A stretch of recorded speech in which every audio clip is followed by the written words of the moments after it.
말씀 보겠습니다. 하나님 감사합니다. 보이지 않지만 바람이 현실이고 보이지 않지만 하나님의 존재가 현실인 것처럼 하나님의 말씀은 살아있어서 저희를 지금껏 인도해 주셨습니다. 오늘 이 시간도 살아계신 하나님의 말씀으로 저희가 인도함 받기를 원합니다. 마음을 모아서 하나님을 바라봅니다. 약속하신 성령 저희에게 가득히 부어주셔서 집중해서 잘 듣게 하시고 잘 듣고 이해하는 대로 손과 발이 되어서 실천하면서 하나님 나라를 행하며 살아가는 저희들에게 인도하여 주시옵소서. 오늘 모여서 듣는 이 모든 성도들이 한 마음으로 또 한 뜻으로 한 방향을 바라봄으로 인해서 이 말씀으로 인해서 하나 되는 놀라운 경험을 할 수 있도록 인도하여 주시옵소서. 예수 그리스도의 이름으로 기도합니다. 아멘. 룻기 강해 7번째로 마지막 시간입니다.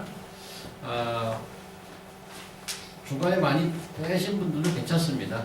미니 시리즈 같아서 룻기가 짧아서 내용을 아는 분들이 많이 있는데 하여튼 잘 마무리해 보도록 하겠습니다. 고대 이스라엘 땅 정치 군사적으로 매우 혼란했던 사사시대의 한 시골 농촌 보통 사람의 일상적인 이야기였습니다. 기근으로 인해서 한 가족이 이민을 갔다가 남편과 아들 둘이 다 죽는 비극을 안고 미망인이 된 나옴이라는 여인이 외국인인 며느리 룻을 데리고 고향으로 와서 돌아와 겪었던 그런 이야기였죠. 지난 6번째 시간에 우리는 보아스와 룻의 극적인 결혼을 보았고 그 다음에 아들을 출산하는 이야기로 해피엔딩 되는 것을 보았습니다. 오늘 본문은 원래 제가 계획하기로는 18절에서 22절까지 족보만 보기로 했었는데 그 연결점을 찾아보기 위해서 지난 마지막 시간 장면을 함께 넣었습니다. 오늘 언급된 족보에 나온 다윗 왕과 룻기가 벌어지고 있는 그 시대의 타임 갭이 한 130년 정도 됩니다. 그렇기 때문에 이 오늘 18절 이후의 족보는 나중에 추가된 것입니다. 그러면은 퀘스천이 생기죠. 왜 룻기 저자는 이 타임 갭을 넘어서 130년 정도라는 타임을 뛰어서 나중 사건을 거기다가 집어넣었을까? 룻기를 족보로 마무리 지으려는 의도는 무엇일까? 이런 질문을 머릿속에 하면서 그 다음에 그 마지막 성경이 주고자 하는 메시지를 함께 찾아보도록 하겠습니다. 어서 오십시오. 오늘은 이쪽에 앉으세요. 여기 자리가 2자리 있습니다. 예, 나중에 오시면 다양하게 자리에 앉을 수 있습니다. 이제. 고맙습니다. 오늘 마지막으로 보게 되는 룻기는 동시대 역사를 기록하고 있는 사사기 바로 뒤에 연이어 나오는 것은 여러분 잘 알죠. 그래서 할 수 없이 독자들은 사사기와 룻기를 비교하거나 혹은 룻기가 사사기의 추가 설명으로 이해하기 때문에 그 시대를 좀 더 잘 이해할 수 있게 됩니다. 사사기의 패턴은 사사기를 아시는 분은 아시겠지만 범죄, 징계, 회개, 구원 이 4가지가 계속 돌아갑니다. 반복적으로 나타나는 악순환입니다. 사실은. 그래서 사사기는 이렇게 결론을 내리고 있죠. 오조 형제가 한번 읽어주시겠어요? 사사기 제일 마지막 절입니다. 그때 이스라엘의 왕이 없음으로 사람이 각각 그 소년에 물은 대로 행하였더라. 네, 공동 번역에는 이렇게 되어 있습니다. 그때는 이스라엘의 왕이 없어서 사람마다 제멋대로 하던 시대였다. 이렇게 번역하고 있습니다. 그 뉘앙스를 아시겠죠? 사사라는 분은 하나님의 그 어포인트를 받고 정식으로 시작한 오피스인데 그들의 정치, 군사, 종교에 두드러진 활동으로 사사기가 가득 차 있습니다. 근데 결론은 지도자가 없어서 왕이 없어서 제 마음대로 살더라 이게 결론이에요. 그럼 이런 질문이 생기는 거죠. 12명이나 되는 강력한 능력의 사사들이 등장했지만 여전히 혼란스럽고 여전히 절망적인 상황에서 이스라엘의 하나님은 어디 계시는 건가? 이스라엘을 다스리고 보호하는 이끌어갈 왕은 어디에 도대체 있는 것인가? 룻기는 그러한 사사기의 큰 질문에 대한 답이라고도 볼 수 있습니다. 보통 왕은 궁에 가야 볼 수 있다고 생각하죠. 마치 하나님은 이런 교회나 성전이나 성당에 가야 발견할 것이라고 생각하는 것과 마찬가지입니다. 물론 하나님께서는 왕이나 큰 정치를 통해서 역사의 사건들을 주관하시지만 동시에 평범하게 그지없는 저 시골 농가의 한 가정을 통해서도 역사를 만들어 가신다는 게 룻의 메시지입니다. 역사책에 기록될 만한 사건도 하나님에 있지만 역사 어디서도 찾을 수 없고 언급되지 않을 것 같은 우리 같은 평범한 보통 사람 한 사람에게도 동일한 관심으로 간섭하시고 인도하시며 그런 사람들을 통해서도 역사를 만들어 가십니다. 이상스럽게 시작된 시어머니와 외국인 며느리의 동거, 그 와중에 서로를 위하는 마음이 있고 매일 먹고 사는 문제가 나오고 젊은 과부의 미래를 걱정하는 나이 들어가는 시어머니, 그 며느리를 어떻게 해보자 하는 재혼, 출산,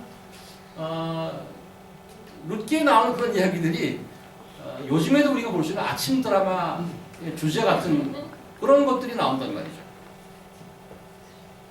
그런데 왕이 없어서 절망적인 이스라엘의 하나님은 이런 자들을 통해서도 역사의 가장 위대한 왕을 만들고 계셨더라 이런 겁니다. 경기가 너무 바닥이고 젊은 사람들도 먹고 살 게 없어서 한 치 앞을 바라볼 수 없는 그런 상황이라서 강원도 시골에서 농사 짓던 한 가족이 그저 입에 풀칠이라도 할 수 있겠지 하고 중국으로 이민 가서 아들 둘이 중국 여인들과 결혼을 했습니다. 그리고 정착했습니다. 그런데 이게 왜 날벼락입니까? 남편과 두 아들 남자 셋이 연이어 타국에서 죽고 말았습니다. 과부가 된 시어머니는 그 중국 며느리 중에 한 사람을 데리고 고향에 돌아왔습니다. 그런데 매일 먹고 사는 게 걱정이에요. 그러던 중 중국 며느리가 강원도 시골에서 조그마한 밭 면마지기를 농사짓고 있던 노총각과 결혼을 하고 아들을 낳았는데 알고 보니까 나중에 그 아들이 세종대왕의 할아버지 이성계였다. 제대로 나왔습니다. 우리 꼭 성경씨. 우리나라 내용으로 바꾸자면 그런 얘기입니다. 그런 얘기예요. 지금 룻기는 사사기와 대조되면서 이런 보통 사람들을 통해서도 역사의 놀라운 일을 행하고 계심을 보여주는 것입니다. 그런데 룻기가 그것을 얼마나 집요하게 보여주고 있는지 모릅니다. 처음 룻기를 시작하면서 이런 말씀을 드렸던 것이 기억날 겁니다. 룻기는 사실 룻이라기보다 나오미의 얘기다. 그런 얘기를 했던 적이 있죠. 룻을 연극이라고 한다면 4막짜리 연기입니다. 4막짜리. 네 가지 세트를 바뀌잖아요. 이렇게 네 가지 세트로 구성할 수 있습니다.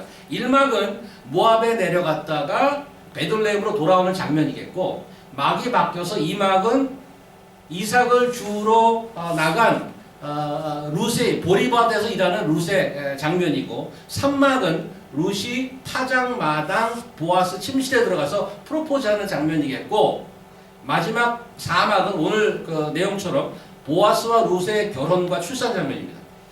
그런데 이 4막으로 이루어진 이 스토리가 각 막마다 결론부에 나오미가 등장하고 있다는 사실입니다.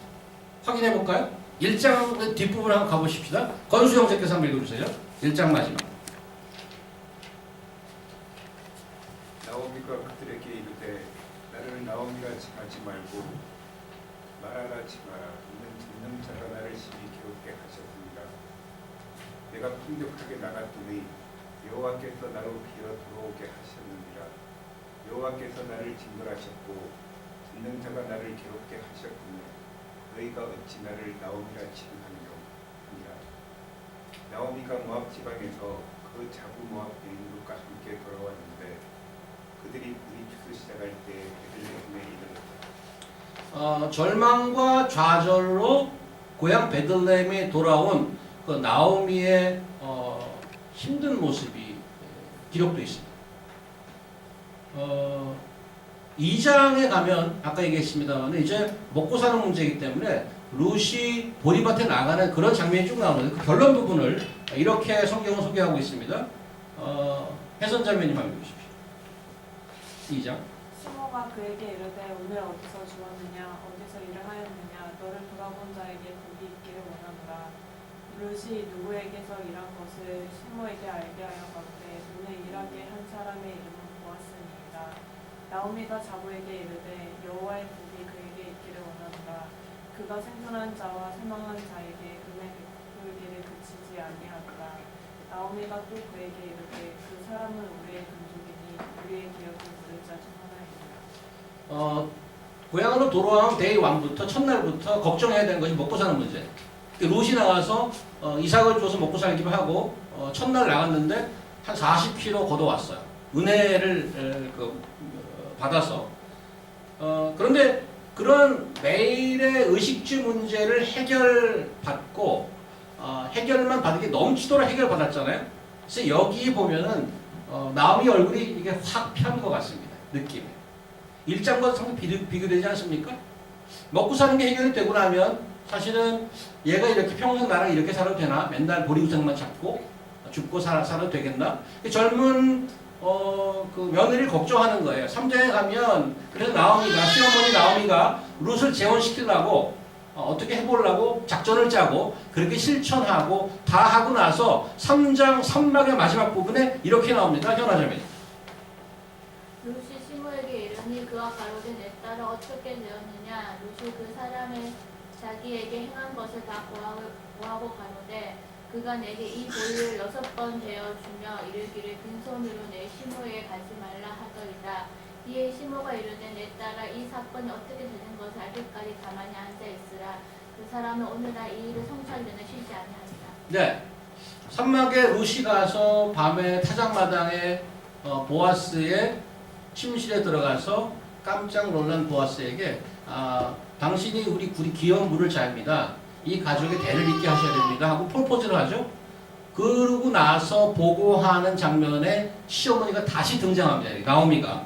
그래서 그 결과를 기다리는 나오미의 모습이 나와 있고 4장에 가면은 지난 시간에 봤듯이 모든 게 해결이 잘 돼요. 위기가 있었지만은 첫 번째 1순위인 귀여운 물을 자가 자기가 포기하고 보아스가 나오미 누구죠? 룻을 취하기로 결정을 하고 결혼하고 결혼식을 하고 아들까지 낳은 장면이 지난 시간에 봤는데 오늘 그것의 일부를 봤는데 오늘 15절에서 15에 나왔듯이 15에서 17절 마지막 장면 송이자매님 한번 읽어주세요.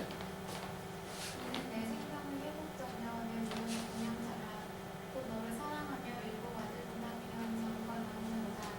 나오미가 아기를 취하여 품에 품고 그의 양육하게 되니 그 이웃 여인들이 그에게 이르는 주되 나오미가 아들을 낳았다며 그 이름을 오벳이라 하였는데 그는 아이 사람이 인생의 아들이었다. 네, 일곱 아들보다도 더 귀한 며느리가 대를 잇는 생명을 낳았습니다. 아까 보았던 1장 좌절하고 힘들고 하나님을 저주하고 원망했던 1장과는 얼마나 비교되는 모습입니까? 사실은 오벳은 나오미의 손주죠. 그런데 성경은 아들이라고 표현하고 있다는 것을 주목하시기 바랍니다. 율법에 나와 있듯이 보아스가 킨스만 리디머, 기업 물을 자의 역할, 즉 원래 아들이었던 기론의 자리를 완벽하게 채워주었고 그를 통해서 나온 오벳이 나오미에게는 아들과도 방불하다, 아들처럼 아들과 같은 자다. 그래서 아들이라고 얘기해주고 있습니다. 그래서 이 사막의 전체 스토리의 마지막 장면, 이 결혼과 출산은 사실 일반적으로 생각하면 룻과 보아스가 주인공이어야 합니다. 그런데 4장 마지막에 룻과 보아스는 대사 하나도 없습니다. 그 장면에 등장하지도 않습니다. 성경은 단지 나오미에게 집중하고 있단 말이죠. 룻기의 카메라는 1장부터 마지막까지 집요하게 나오미를 쫓고 있었던 거죠. 이게 무슨 말이죠? 여러분이 만약 룻기를 미니 시리즈로 만드는 PD라고 합시다. 오케이? 이거 내용을 줬어요. 이걸로 이제 미니 시리즈 만들어야 돼. 7 부작을 만들든 뭐 70부작을 만들든 어쨌든 만들어야 돼. 어떤 색으로 갈 것 같아요? 어떤 색? 물론 뭐 여러분이 갖고 있는 성격에 따라서 좀 드라마가 다르게 나오겠죠. 요즘 태양의 후예라는 드라마가 뜨고 있는 모양입니다. 제가 뭐 뉴스 검색하느라고 자주 인터넷을 보는데 사방 태후 기사로 도배되어 있더라고요. 거기에 뭐 이런 말들이 많이 있어요. 뭐 오글거린다. 이게 무슨 국제시장이냐. 그래서 인기 있음에도 불구하고 비판하는 기사들이 있더라고요. 근데 거기에 대한 반발로 이런 댓글을 봤습니다. 다큐를 보든가. 예. 그게 댓글이야. 아니 무슨 연애 얘기했는데 뭐 다큐멘터리를 기대하면 돼? 다큐를 보든가 그러면. 또 어떤 사람이 이렇게 작가가 멜로로 썼다는데 왜 이렇게 말이 많아? 이런 거죠. 그리스에 가고 헬기가 뜨고 자원봉사를 하고 작전을 수행하고 이거 다 백그라운드라는 거예요. 멜로를 만들기 위해서 헬기도 뜨고 외국도 가고 봉사도 한단 말이죠. 루키는 어떤가요? 작가가 뭐라고 지금 하고 있는 것 같아요? 가족이 다 죽고 쫄딱 망한 것 같고 빈털터리인 것 같고 피곤한 인생에 며느리까지 혹 붙은 것 같고 먹고 살라니까 구차하게 친척들에게 속 벌려야 하고 동네 사람 눈치 봐야 하고 구질구질하고 거지 같은 인생인 것 같지만 나는 내게서 눈 뗀 적이 없다. 다 무시하고 아무도 주목하지 않아도 나는 내게서 한순간도 뗀 적이 없다. 먹고 사는 문제? 아니 그건 서막에 불과해. 나는 내 인생을 통해서 이 나라를 통치할 가장 위대한 왕을 만들고 있었단다. 이게 루키의 하나님이란 말이죠. 룻의 중요한 여러 가지 등장인물이 나오지만 하나님은 집요하게 나오미를 붙들고 그렇게 얘기하는 겁니다. 나오미를 붙들고. 오늘 18절 이후의 족보를 보면 베레스부터 시작해요. 그죠? 베레스가 누군지 아십니까? 베레스에 대한 any information? 네이버 찍지 마시고. 베레스가 누구예요? 우리 교회에서 가장 똑똑한 사냥자입니다. 구글 똑똑했습니까? 베레스가 누구예요? 어디서 들어본 적이 없어요? 유다와 다말의 아들. 유다와 다말의 아들. 강 박사님께서 답해 주셨습니다. 왜 베레스로 시작할까요? 사람도 많은데. 그 이유를 조금 찾아보도록 하겠습니다. 창세기 49장 가보겠습니다. 왜 베레스가 나오는지 유지혜 자매님 안 보이십니까? 우리 시어머님이 보이십니까? 읽어주세요, 어머님이. 홀이 유다를 떠나지 아니하며 치자의 지팡이가 두발 사이에서 떠나지 아니하시기를 시로가 오시기까지 이칠이니 그에게 모든 백성이 복종하리라. 이게 무슨 일입니까? 며느리는 안 보이고 연로하신 시어머니께서 읽어주는 이게 웬일입니까 지금? 홀이라는 것은 영어로 셉터라고 되어 있는데 왕이 들고 있는 지팡이입니다. 이 장면은 무슨 장면인가 하면 야곱이 야곱이 죽기 전에 12아들에게 축복하는 장면인데 유다에게 이런 축복을 내렸습니다. 여기는 내용이 뭔가 하면 홀이 유다를 떠나지 않겠다. 이 말은 뭔가 하면 그 가문에서 왕이 나온다는 얘기입니다. 왕이. 근데 그 유다의 아들 베레스란 말이죠. 베레스부터 다윗까지 사람을 쭉 망라하고 있다는 것은 왕의 라인을 적고 있는 것입니다. 지금 룻기가. 그래서 베레스부터 시작합니다. 로열 패밀리 라인을 지금 언급하고 있단 말이죠. 그래서 룻기 족보는 이방 여인 룻이 보아스를 만나서 그저 그 당대 해피엔딩으로 잘 살았더래요. 이런 얘기를 훨씬 넘고 있는 겁니다. 그 일이 어떻게 이루어졌냐 하면 망한 농가의 미망인 나오미 같은 인생을 통해서 이루어지고 있다 이렇게 얘기하는 거죠. 나오미, 룻, 보아스 자기 당대에 보지 못했던 것을 룻기 저자가 기록해 주고 있습니다. 어펜딕스로. 그런데 오늘 여러분과 하나 더 보고 싶은 것은 룻기 저자도 보지 못한 게 있어요. 성경에 룻기 저자가 룻기 파트 2가 제작될 줄 누가 알았을까요? 사도행전이 누가복음의 파트 2라는 거 우리가 잘 압니다. 그죠? 룻기의 파트 2는 뭐죠? 럭기입니까? 그것이 알고 싶다. 룻기의 파트 2가 있단 말이에요.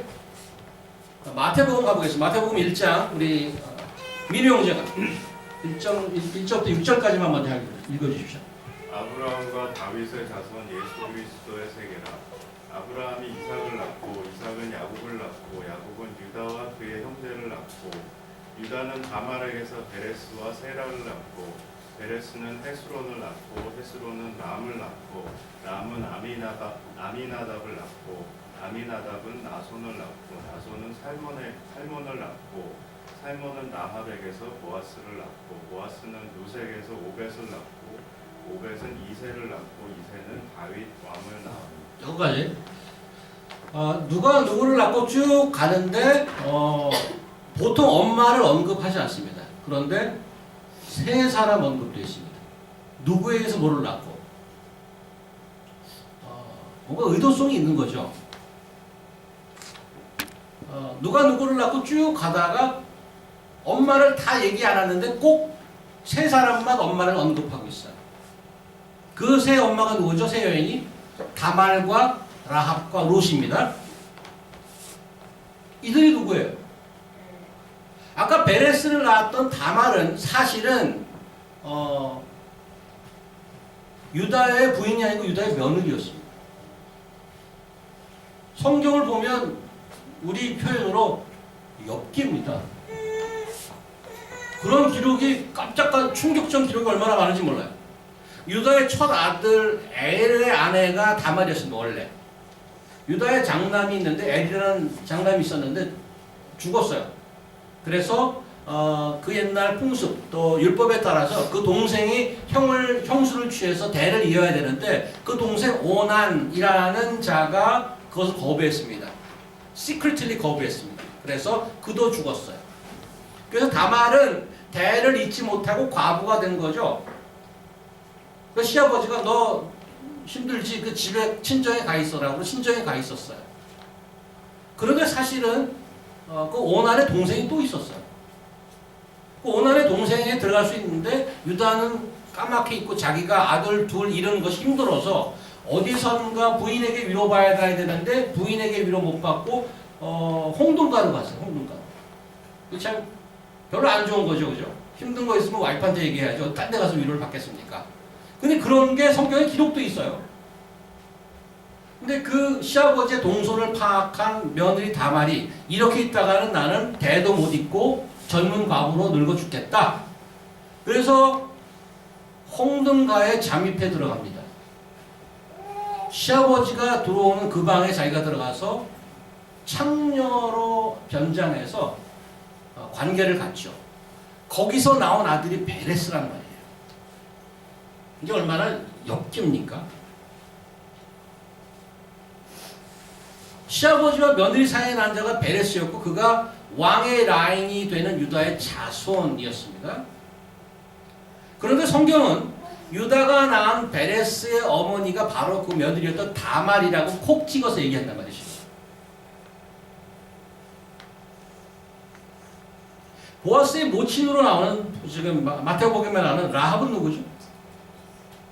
라합은 많이 알려져요. 라합은 누구예요?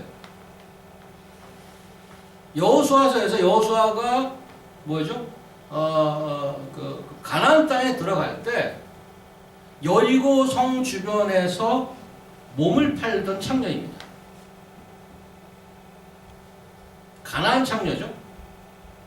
오벳의 어머니 룻, 오늘 우리 보면 나오는 오벳의 어머니 룻은 누구예요? 이스라엘의 적인 모압의 여인입니다.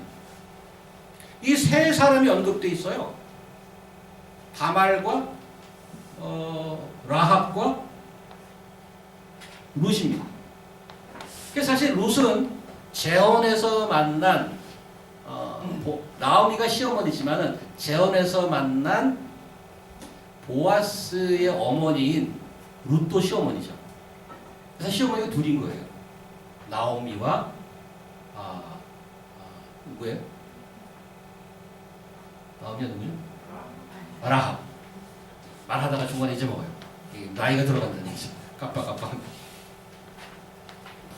근데 이 마태복음에 굳이 이 세 사람을 언급하는 이유가 뭘까?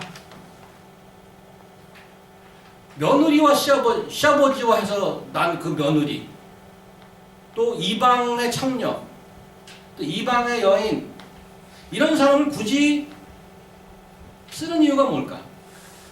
이런 거는 사실 세상의 시각으로 하면 깨끗하게 지워버리고 싶은 과거입니다. 위대한 하나님의 백성 이스라엘이 위대한 왕을 낳게 하는 그 족보의 사이에서 이런 거는 지워버리고 싶은 것입니다.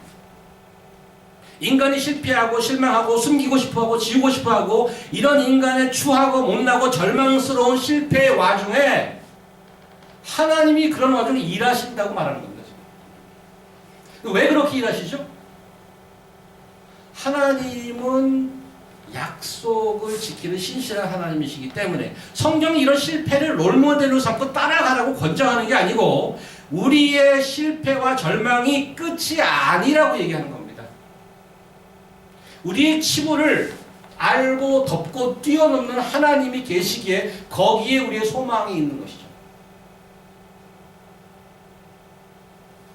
어떤 못나고 실패한 모습이라도 그러한 하나님이라면 이러한 자들을 써서 하나님의 위대한 백성 이스라엘의 제일 위대한 왕을 만드시는 그런 하나님이라면 여러분이 그런 하나님을 갖고 그분을 따른다면 거기에 소망이 있는 것입니다.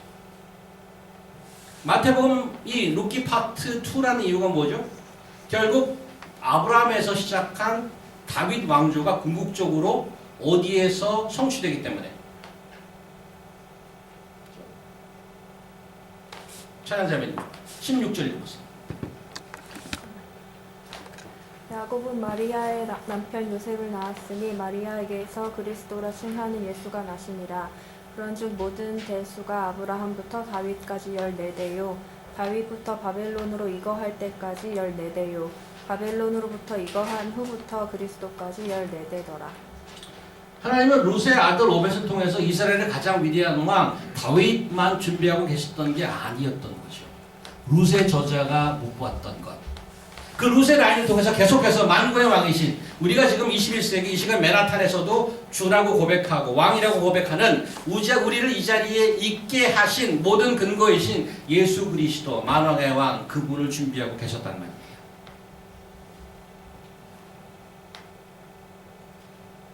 루키에 there's not single word from the lips of God. 루키에는 하나님이 직접 하신 말씀이 한마디도 없습니다. However, 하지만 루키는 is full of actions where God's hand is behind. Full of actions. 신앙생활 참 오래 하고 있지 않습니까? 뭐 얼마 안 되신 분도 있겠습니다. 평생 교회 나간 사람도 있습니다. 별로 말씀이 없으시던가요? 기도해도 못 들어주는 것 같지도 않고.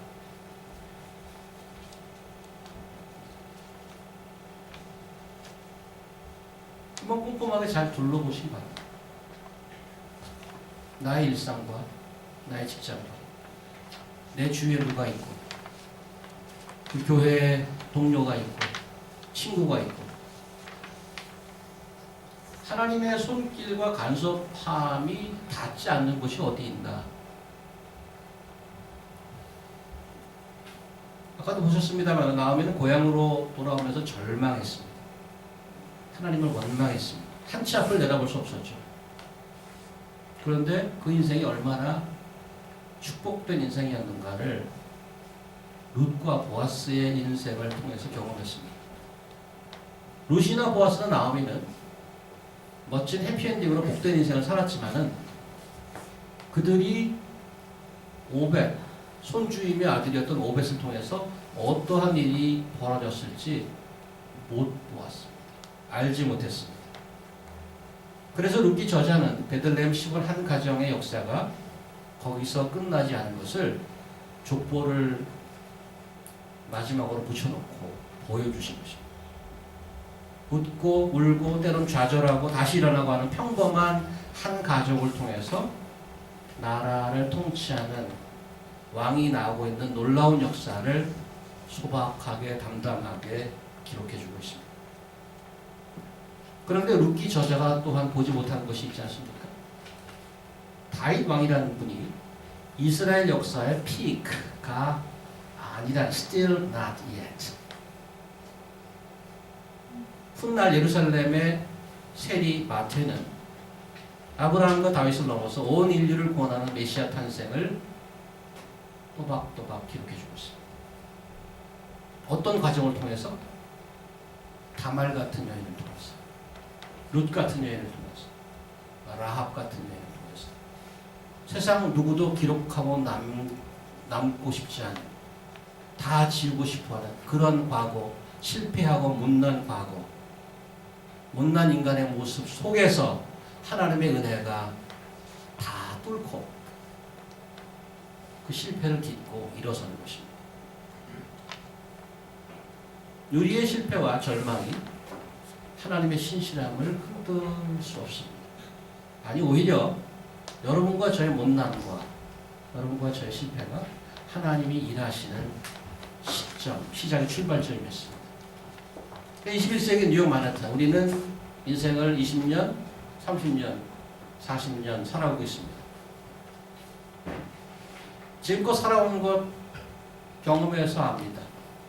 내가 관용동의 유치원을 나와서 어느 중학교를 가서 어떤 고등학교를 거쳐서 남들보다 좀 뛰어나게 유학을 계획하고 과감하게 집을 떨치고 외국으로 나와서 뭔가 성공하는 것 같더니 다시 한번 꺾이고 비자 문제로 걸리고 결혼 문제로 걸리고 취업 문제로 걸리고 내 인생은 여기서 꺾이는 건가?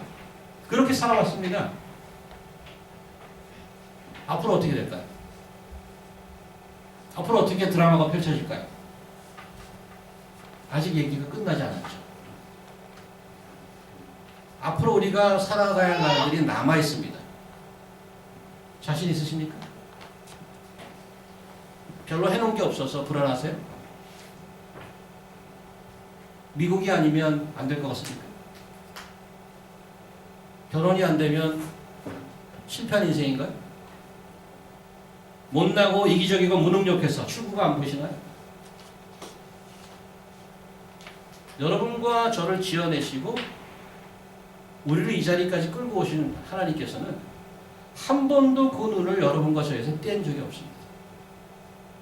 앞으로도 그리하실 것입니다. 왜? 우리가 이쁘지 않아도 하나님이 신실하게 기록해서 착한 일을 시작하신 이가 예수의 날까지 계속 이끌고 가시기 때문입니다. 그 하나님이 있으신가요? 그 하나님을 따르시겠습니까? 아직 끝나지 않은 얘기인데 이미 신실했던 하나님께서 그 인생을 채워주시리라고 했습니다. 그 하나님과 동행하며 그 열매를 얻고 그 후손에게 남겨주는 여러분 인생 되기를 바랍니다. 기도하겠습니다. 하나님 감사합니다. 룻기를 통해서 하나님이 일하시는 모습을 보았습니다.